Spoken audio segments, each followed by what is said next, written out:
کہ جے میں نے حضرت یعقوب علیہ السلام میری نماز ترک نہیں کی تھی، میری نماز نہیں چھوڑی، رب فرمائے سے فرشتے ہو کوئی چاہو جہنم میں چھٹو۔ چینل کو سبسکرائب کیتا کرو، اچھے اچھے کمنٹ کیتا کرو، دوستوں کے ساتھ شیئر ضرور کریں۔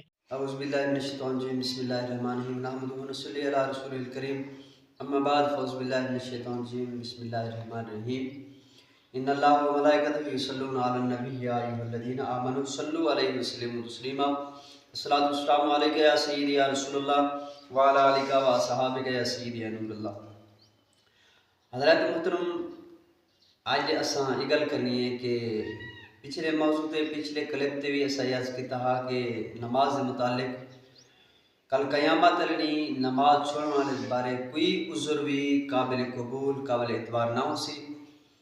تے دوجے نمبر تے کثیر العیال شخص رب دے بارگاہ دے اندر حاضر ہو سی، عرض باری تعالیٰ میری اولاد زیادہ ہے، میں انہوں دے ذریعہ معاش دے اندر مشغول رہا، میں نماز نہیں ادا کر سکیا، نہیں پڑھ سکیا، میرے کو معافی عطا فرما۔ رب کائنات فرمے سے فرشتے ہو جی مولا، رب فرمے سے میرے نبی حضرت یعقوب علیہ السلام کہ جے میں نے حضرت یعقوب علیہ السلام رب دے بارگاہ دے اندر حاضر ہو سن، رب کائنات فرمے سے اے کثرت اولاد دے بہانے دوتے نماز سن والا ایک میرے بندے یعقوب علیہ السلام ہی کثیر العیال ہیں، لیکن انہوں نے میری نماز ترک نہیں کی تھی، میری نماز نہیں چھوڑی۔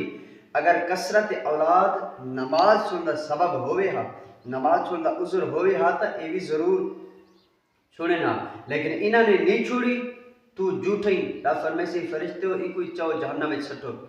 اور ایک مریض رب دی بارگاہ دے اندر حاضر ہو سی، رب کائنات فرمائے سے میری نماز کیوں چھوڑی؟ اگر سی باری تعالیٰ میں بیمار رہ گیا، این وجہ کہ میں نماز ادا نہیں کر سکے۔ باری تعالیٰ فرمائے سے فرشتے میرے پیغمبر ایوب علیہ السلام سنو، جنہوں نے حضرت ایوب علیہ السلام رب دی بارگاہ دے اندر حاضر ہو سنا، رب فرمائے سے اے بیماری مرض دے بہانے دوتے نماز چھوڑن والا ہے ایک میرے نبی میرے بندے ایوب علیہ السلام بھی بیمار ہیں، حالانکہ انہیں اتنا بیماری ہے کہ انہیں کو